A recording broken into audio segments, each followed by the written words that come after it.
या भांत अनेक ब्रह्मांड में देत देखाई दस देश, ए मोहजल लेहेरा लेवही सागर सब एक रस। यसरी ब्रह्माण्डको दसैँ दिशामा अनेक प्रकारका प्राकृतिक दृश्यहरू दृष्टिगोचर भइरहन्छन्। सृष्टिमा सबैतिर मोहसागर मायाको एक छत्र साम्राज्य फैलिएको छ, जहाँ उसैका लहरहरूको खेल भइरहेको देखिन्छ। एक कोहेड़ा काली रेन का कोही न पावे कल मूल, कहाँ कल किल्ली कुलफ जो द्वार न पाइए सुल। औँसीको रातको जस्तो अज्ञानताको गहिरो अन्धकार फैलाउनेवाला यस मायाले यस्तो कुहिरो लगाएको छ, जहाँबाट बाहिर निस्किने बाटो कसैले खोज्न सकेका छैनन्। जब यसबाट बाहिर निस्किने द्वार नै देखिँदैन भने ज्ञान रूपी चाबीले त्यो बन्द ताला खोल्ने कलाको कल्पना कसरी गर्न सकिन्छ।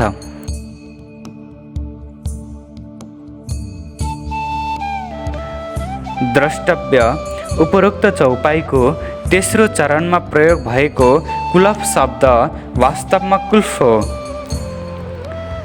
ए तीनों लोक तिमरे के लियो जो तीनों ही घेर, ए निरखे में निके कर पर पाइए न कहू शेर। सम्पूर्ण पृथ्वी लोक स्वर्ग अनि वैकुण्ठ पनि मायाको अन्धकारद्वारा नै उत्पन्न भएको हो। तिनै लोकलाई मायाले चारैतिरबाट घेरिराखेको छ। यसमा मायाले आफ्नो अधिकार जमाएको छ।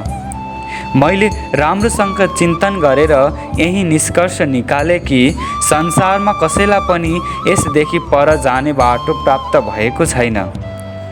भावार्थ, पृथ्वीमा सत्व, रज अनि तमको वर्चस्व छ, तर वैकुण्ठमा सत्वगुण प्रधान छ।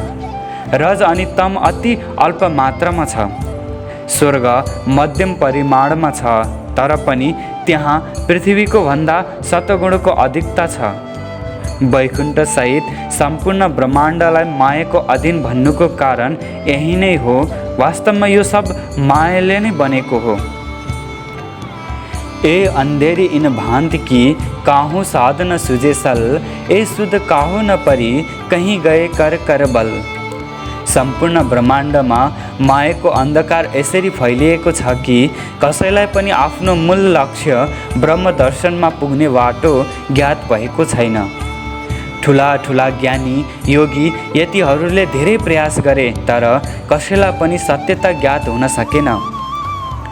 ज्ञान लिया कर दीपक अंधेर आप नहीं गम, ज्योत दीपक इत क्या करे, ये तो चौधे तबको तम। संसारका बुद्धिजीवीहरूले आफ्नो हातमा ज्ञानको दियो लिएर आफूलाई मायाको अन्धकारबाट पार गराउने प्रयास गरे, तर न त उनीहरूले आफूलाई चिन्न सके, न मायाको अन्धकारलाई नै जान्न पाए। 14 लोकको सम्पूर्ण ब्रह्माण्डमा नै सबैतिर अन्धकारै अन्धकारले भरिएको छ, अनि सानो दियोले मात्र कति उज्यालो पार्न सक्ला। ए देखे ही परिए दुख में, कोही ब्रादर को रचियो रोग, छुटकायो छुटे नहीं, नाही ना देखन जोग।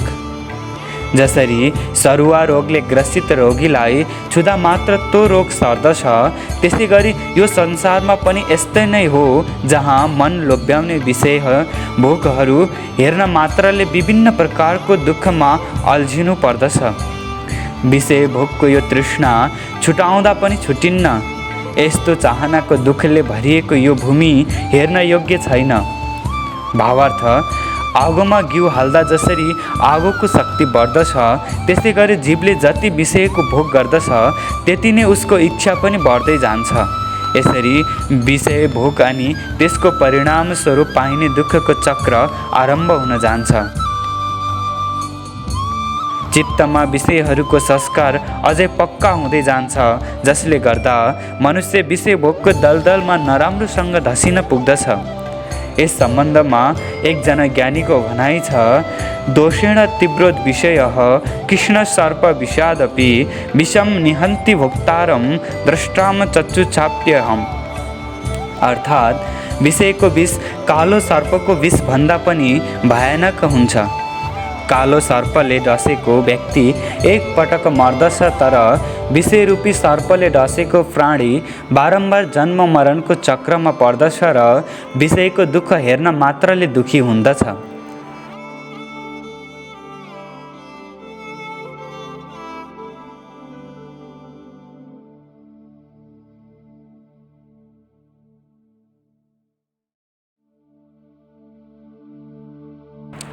टेढ़ी सकड़ी गलिया तामे फिरे फेर फेर, गुण पक अंग इंद्रिया कियो अंधेरी में अंधेर।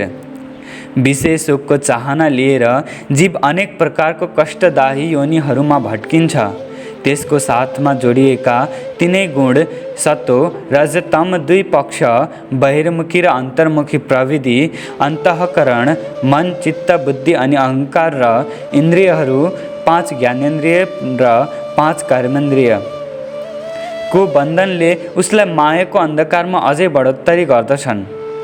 भावार्थ, टेढी शङ्करी गलियाको तात्पर्य जीवले धारण गरेका ती धेरै कष्टदायी जन्म योनिहरू रजोगुण अनि तमगुणको बन्धनमा बाँधिएको जीवको अन्तःकरण अनि इन्द्रियहरूमा विषय सुखको कामना धेरै प्रगाढ हुन्छ। त्यसैले गर्दा सुख भोगको चाहनामा अझै बढोत्तरी हुँदै जान्छ। त्यसको परिणामस्वरूप जीव मायाको दलदलमा नराम्रोसँग धसिन्छ। यसैलाई अन्धेरीमै अन्धेर भनिएको हो। तत्व पाँचों जो देखिए यामे न कोही थिर, प्रलय होसी पल में बैराठ सचराचर। यदि 5 तत्त्वको बारेमा हेर्ने हो भने यी सबै नाशवान हुन्। महाप्रलयमा क्षणभरमै क्षर अचर सम्पूर्ण ब्रह्माण्ड नै नाश हुनेछ। ए उपजे पाँचों मोह थे और मोह को न तो नाही पार, नेत नेत कहे निगम फिरे आगे शुद्ध न परे निराकार। संसारका 5 तत्त्वहरू मोह तत्त्वबाट उत्पन्न भएका हुन् अनि मोह सागरको त कुनै सीमा नै छैन। वैदिक ग्रन्थले परब्रह्मलाई नेति नेति भनेर मौन धारणा गरे, जसमा यो निराकार मण्डल मोह सागरदेखि परको पारदर्शी ज्ञान नै छैन। भावार्थ, मूल वेद ग्रन्थमा कहीँ पनि नेति शब्द छैन। वेदका व्याख्यान ग्रन्थहरू ब्राह्मण्य, आरण्य, उपनिषद अनि 6 दर्शनमा नेति शब्दको प्रयोग अवश्य भएको छ। यिनै ग्रन्थहरूलाई निगम शब्दको संज्ञा दिएको हो। मनुस्मृतिको कथन निगमाश्चैव वैदिकानले पनि यही सिद्ध हुन्छ कि मूल संहिता भाग नै वेद हो अनि त्यसका व्याख्या ग्रन्थहरू निगम हुन्। नेति नेति शब्दको अर्थ हो यस्तो होइन। परब्रह्मको स्वरूप तमस, प्रकृतिको अन्धकार भन्दा पनि अनन्त सूर्यको समान प्रकाशमान छ। उहाँको अलौकिक स्वरूपको तुलना कुनै पनि नाशवान पदार्थसँग गर्न सकिन्न। त्यसै कारण निराकारसम्मको अनुभवलाई नै उनीहरूले नेति नेति अर्थात् यस्तो होइन भनेर व्यक्त गरेका हुन्। शब्दको गति निराकारसम्म मात्र छ। त्यसैले निराकारदेखि पर शब्दातीत परब्रह्मको विषयमा केही पनि भन्न सकिन्न। अथर्ववेदको केन सुक्तमा स्पष्ट रूपले ब्रह्मपुरीको वर्णन गरिएको छ। यसै गरी मुण्डक उपनिषदको भनाइ छ कि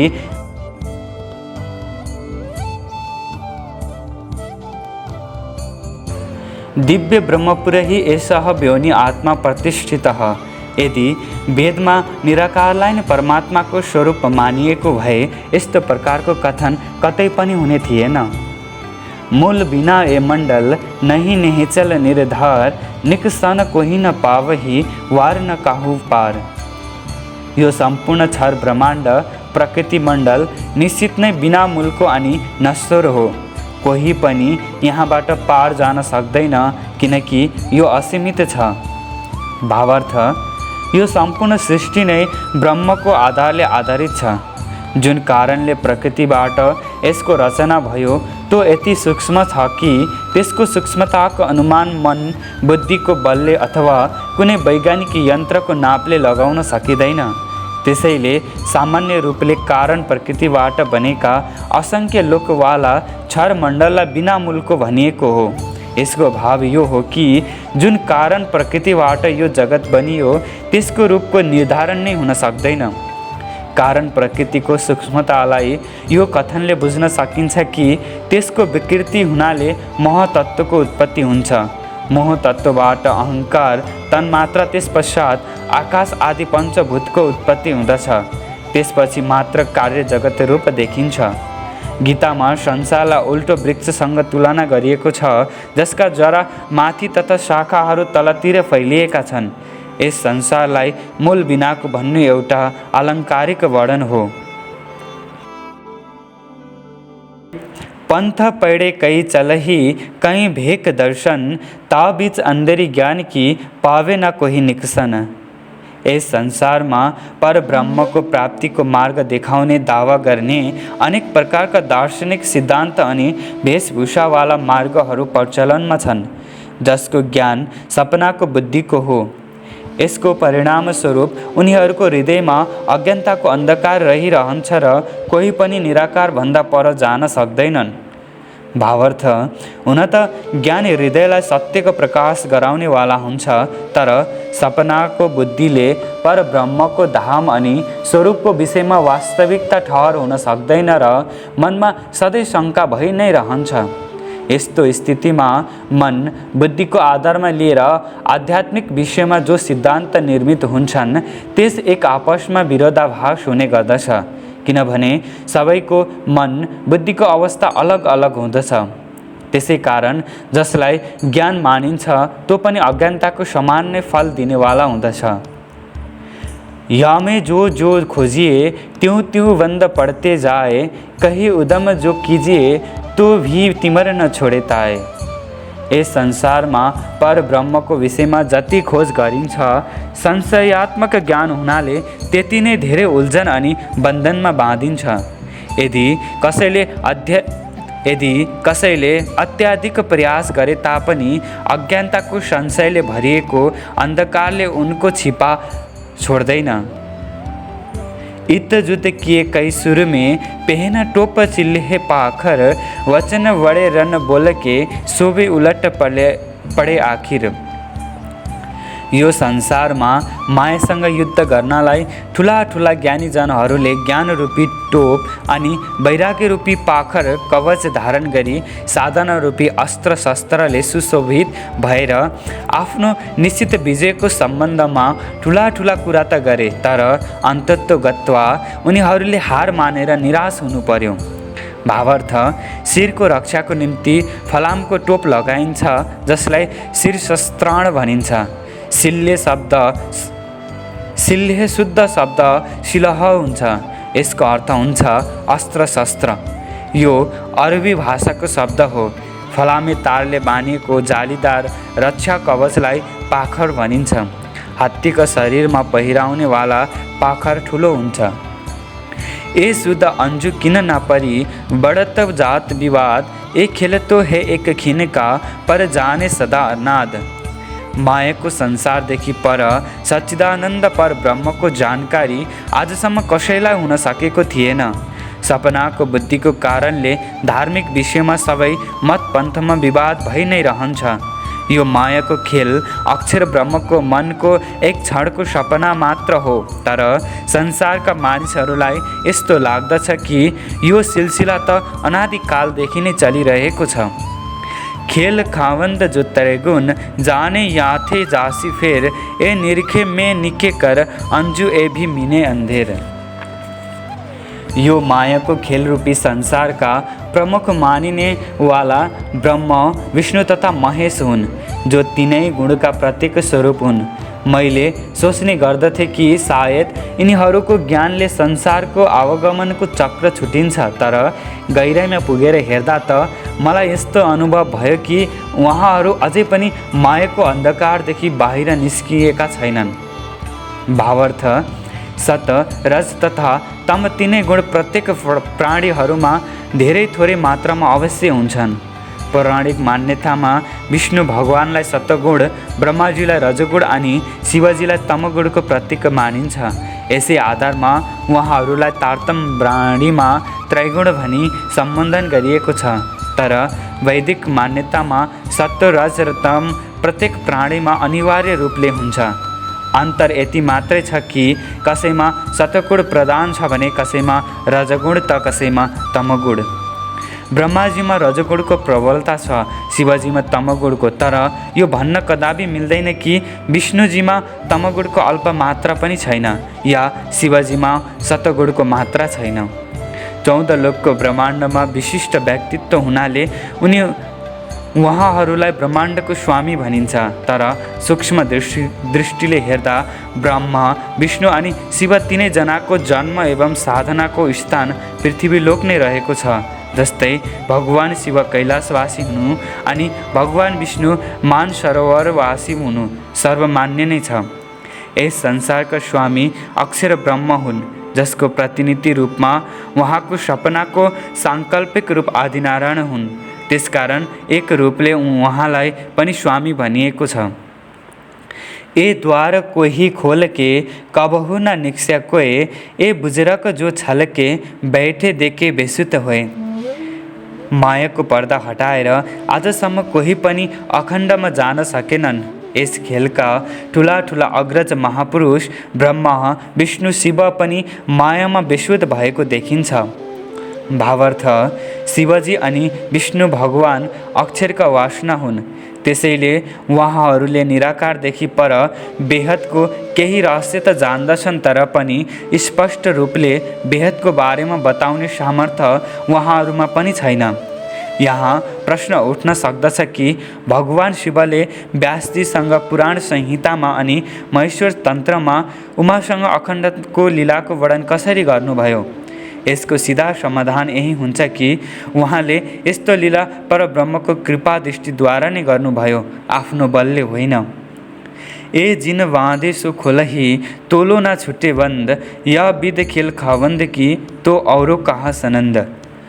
जुन अक्षरातीतको आदेशले यो मायाको बन्धन बनियो, उहाँद्वारा मात्र यो बन्धन छुट्न सक्दछ। जब यस खेलका मालिक भनिने ब्रह्मा, विष्णु र शिव पनि मायाको बन्धनमा छन् भने बिचरा अरूको बारेमा त के नै भन्न सकिन्छ। निज बुद्ध आवे अज्ञाए, तोलो न छुटे मोह, आत्म तो अन्धेर में सो बुद्ध बिना वल न होए। निज बुद्धि धाम धनीको आदेशले प्राप्त हुन्छ। जबसम्म त्यसको प्राप्ति हुँदैन तबसम्म यो मायाको पर्दा हट्न सक्दैन। आत्मा त यो मोह सागरमा जीवमाथि बसेर खेल हेरिरहेको छ। जबसम्म जीवलाई जागृत बुद्धि अथवा निज बुद्धिको ज्ञान प्राप्त हुँदैन तबसम्म आत्माले जागृतिको निम्ति बल गर्न सक्दैन। ए तो कहीं इन इंडकी पिया पूछो जो प्रश्न, कहूँ और अंजू बहुत है वो भी सुनो वचन। हे धामधनी, हजुरले मलाई जुन जुन प्रश्न गर्नुभयो त्यस सम्बन्धमा यो संसारको सबै कुरा मैले भने। अझै धेरै कुराहरू बाँकी छन् जसलाई म भन्दैछु, त्यसलाई पनि सुन्नुहोस्। प्रकरण 1 चौपाई 37।